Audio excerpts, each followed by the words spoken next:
नमस्कार। India debate में आप सबका स्वागत है। मैं हूं आशुतोष पाठक। 2-4 मिनट का विलंब हुआ लाइव आने में, इसलिए अब आप दर्शकों से माफी चाहता हूं। लेकिन आज लाइव में हम नीलेश जी के साथ जुड़ रहे हैं और पूरा सिस्टम ऐसा लगता है सदमे में आ गया है। क्यों? दूसरी तरफ अदालत खड़ी हो गई है।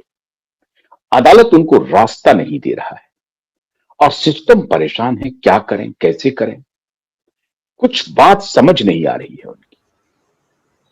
और ज्वाइन कर रहे हैं नीलेश ओझा जी। बहुत बहुत स्वागत है नीलेश जी आपका। अब आप उस टेम्पलेट के साथ जुड़ सकते हैं और उसको फ्रेम में ला सकते हैं, दोनों को अलग अलग फ्रेम में। नीलेश जी, मैं अभी एक बार दोबारा पढ़ रहा था। 2020 में मैं चला गया, जून में, और उसमें जब सुशांत का डेथ होता है तो किस हड़बड़ाहट से पुलिस कहती है कि सुशांत काफी विचलित थे। किसको लेकर के विचलित थे? दिशा के डेथ से काफी विचलित थे। पुलिस खुद ही बता रही है। अब पुलिस तो पुलिस थी। मैं ये देख रहा था कि उस वक्त के होम मिनिस्टर का स्टेटमेंट आ रहा है नीलेश जी कि बॉलीवुड में जो राइवलरी है ना, और उसकी वजह से एक्टर्स जो डिप्रेशन में जाते हैं ना, इस सबका भी हम जांच कराएंगे। ये राइवलरी की वजह से डिप्रेशन जो हो रहा है ना, इसका हम जांच कराएंगे। कोई जांच नहीं हुआ। मैं एक बार स्वयं फॉर्चुनेटली मिला होम मिनिस्टर से। उस वक्त वो होम मिनिस्टर नहीं थे, अनिल देशमुख जी। मैंने उनसे पूछा, कहा नहीं, कोई मामला नहीं था, बिल्कुल आदित्य ठाकरे को बिल्कुल फंसाया जा रहा है। मैंने उनसे पूछा था कि ये आपने क्यों कह दिया कि राइवलरी का हम आकलन करेंगे, इन्वेस्टिगेशन करेंगे।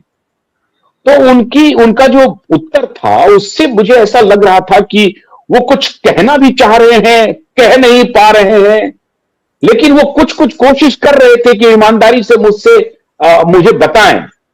लेकिन कोई ऐसा दबाव था जो उनको रोक रहा था और वो जवाब नहीं दे पा रहे थे। आज जो बार बार तारीख बढ़ते जा रही है और दूसरी तरफ अदालत बिल्कुल खड़ी है, क्योंकि ये सिर्फ और सिर्फ अदालत है जिसकी वजह से ये जो पूरा सिस्टम है जो सदमे में है कि हम कैसे बाहर निकलें, इससे बचे कैसे। लेकिन अदालत उनको बचने का रास्ता नहीं दे रही है। तो आपको क्या लगती है कि अगर आखिरी लड़ाई जीती जाएगी तो वो अदालत के ही माध्यम से जीती जाएगी नीलेश जी? नहीं यार, इतने दिन से हम कहाँ जा रहे हैं? हम लोग ना पॉलिटिशियन के पास गए ना और किसी के पास गए। हमने पहले देखा, पॉलिटिशियन को पूरा मौका दिया, वो फेल हो गए। पुलिस को मौका दिया, पुलिस के जो भी अधिकारी थे वो फेल हो गए। सीबीआई को मौका दिया, सीबीआई के अधिकारी भी अपनी ड्यूटी ठीक से निभा नहीं पाए, इसीलिए तो कोर्ट में जाना पड़ा ना। और कोर्ट में सिस्टम या तो सही है बहुत हद तक, और उसको हम जिस तरह से लड़ रहे हैं सबको बताने की जरूरत नहीं है बार बार। तो उसके वजह से अभी अपना मामला टिका हुआ है। जनता का विश्वास न्याय व्यवस्था में टिका हुआ है। ये बात हो रही, डिले हो रहा है, जितना फास्ट में होना था नहीं हो रहा है इसमें। लेकिन फिर भी कम से कम इसकी वजह से आने वाले कई क्राइम तो रुक गए हैं ना।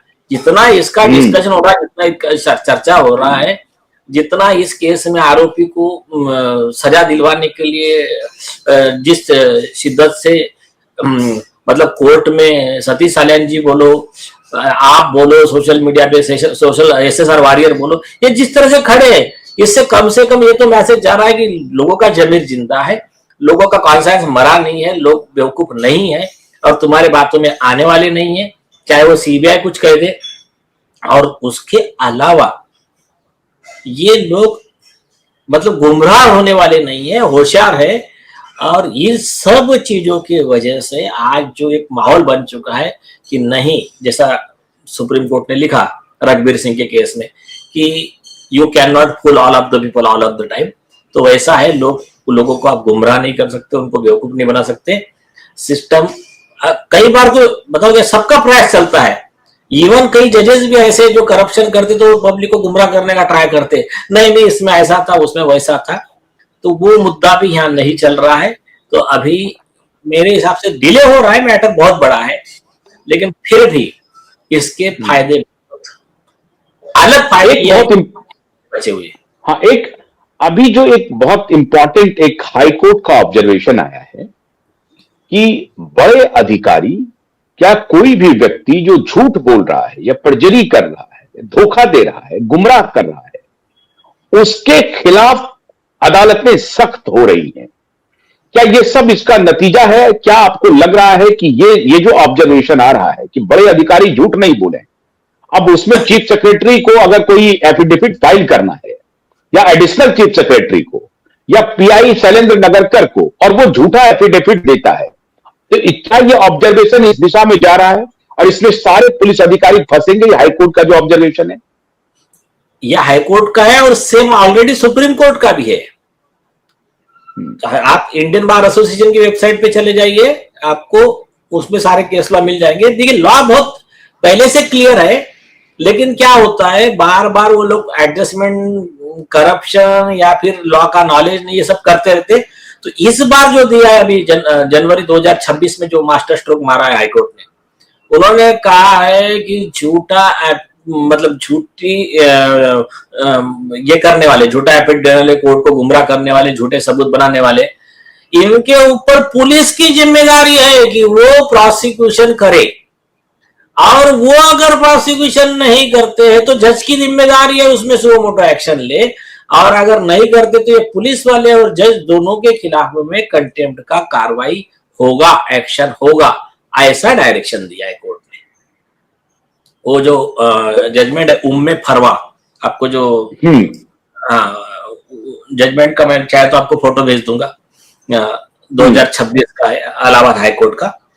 तो ये इसी पॉइंट पे सुप्रीम कोर्ट का 3 जज बेंच, फुल बेंच था चीफ जस्टिस के नेतृत्व में। तो सुंदर वर्सेस स्टेट है, उसमें तो क्लियर लिखा, पुलिस अधिकारी के खिलाफ में प्रोसिक्यूशन ऑर्डर किया, तब कोर्ट ने लिखा कि ये जो बातें छुपा के रखता है ना जो पुलिस अधिकारी, इसके ये कंटेम्प्ट ऑफ कोर्ट का सबसे बड़ा आरोपी है, थोड़ा सा बताने का, थोड़ा सा नहीं बताने का। तो इसको अगर इसके खिलाफ कार्रवाई नहीं करेंगे तो जजेस will be failing in their duty, ये सुप्रीम कोर्ट ने लॉ बनाया। सेम लॉ है ABCD versus Union of India 2020 में, उसमें भी सुप्रीम कोर्ट ने कहा कि जो झूठा एफिडेविट देते हैं, आधी बात बताना, आधी बात नहीं बताना, कुछ छुपा के रखना, कोर्ट को गुमराह करके ऑर्डर लेने का ट्राई करना, तो ऐसे के लोगों के खिलाफ पर्चुरी और कंटेम्प्ट का कार्रवाई नहीं करना, मतलब जज ने अपनी ड्यूटी का, अपने कर्तव्य का निर्वहन नहीं करना है। अब सिर्फ ये वर्ड नहीं है, इसका प्रोविजन है आईपीसी में, आईपीसी 218 जो अभी उसके करस्पॉन्डिंग सेक्शन है बीएमएस, उसमें वही प्रोविजन है कि अगर एक आधा जज किसी मतलब जज को है या कोई अधिकारी है, किसी आरोपी के खिलाफ कार्रवाई ना हो इसलिए कुछ गोलमटोल ऑर्डर कर देता है या गोलमटोल रिपोर्ट बना देता है, तो कंसर्न अधिकारी, कंसर्न जज ये 3 साल की सजा के हकदार है। और आईपीसी 219 में लिखा है कि गलत आदेश पारित करने वाला जज ये 7 साल की सजा का हकदार है। तो ये ऑलरेडी कानूनी प्रावधान है, बट लोगों को या तो कभी कंटेम्प्ट की धमकी देकर डराया जाता है, या तो कभी अरे नहीं इतना सीरियस नहीं है, उसमें सैंक्शन लगता ही लगता, घुमा फिरा दिया जाता है। तो ये इसके वजह से क्या हो रहा है कि एक ऐसा माहौल बनता जा रहा है कि अरे छोड़ो ना, अधिकारी के खिलाफ कार्रवाई नहीं करने की, अरे छोड़ो ना, जज के खिलाफ कार्रवाई नहीं करने की। लेकिन ऐसा नहीं है, लॉ में स्ट्रिक्ट प्रावधान है, सब पे कार्रवाई हुई है। और 2026 में तो हाईकोर्ट ने क्लियर बोल दिया, सारे जजेस को डायरेक्शन दे दिया कि अगर कोई ऐसा पाया गया कि जो जज उनके ऊपर कार्रवाई नहीं कर रहा, तो जज के खिलाफ कंटेम्प्ट का कार्रवाई होगा।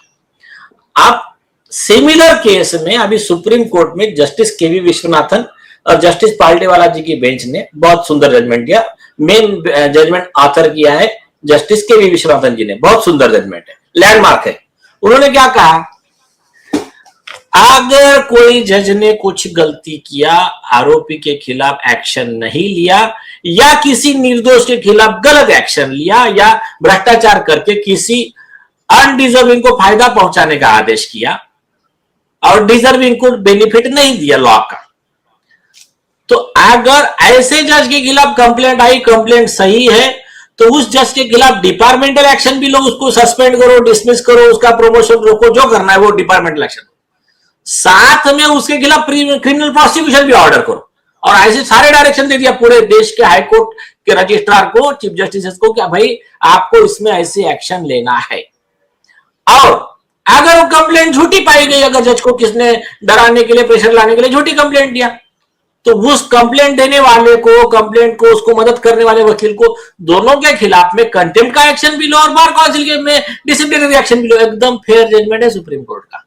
आज तक का जो ये करते थे कि जज के खिलाफ कंप्लेंट ही नहीं कर सकते, जो कुछ करप्ट जजेस के जो दलाल वकील है या बार काउंसिल के मेंबर है, बार एसोसिएशन के प्रेसिडेंट टाइप लोग है, तो ये लोग क्या करते थे, जज के खिलाफ किसने कंप्लेंट किया, कंटेम्प्ट लगाओ, जज के खिलाफ कंप्लेंट कर ही नहीं सकते, करप्शन करना उनका अधिकार है, झूठे रिकॉर्ड बनाना उनका अधिकार है, और गलती भी हो गई तो भी उनके खिलाफ उनको प्रोटेक्शन है, कोई एक्शन ले नहीं सकते। वो तो ऑलरेडी पहले जजमेंट है, बट ये नए जजमेंट से तो उनकी हवा ही निकल गई। तो किस तरह से पब्लिक को बेवकूफ बना रहे थे, और उनके साथ में मिलकर कुछ जजेस भी कैसा कंटेम्प्ट का मिसयूज करके डरा रहे थे, ऐसे कई उदाहरण है। लेकिन अभी क्या है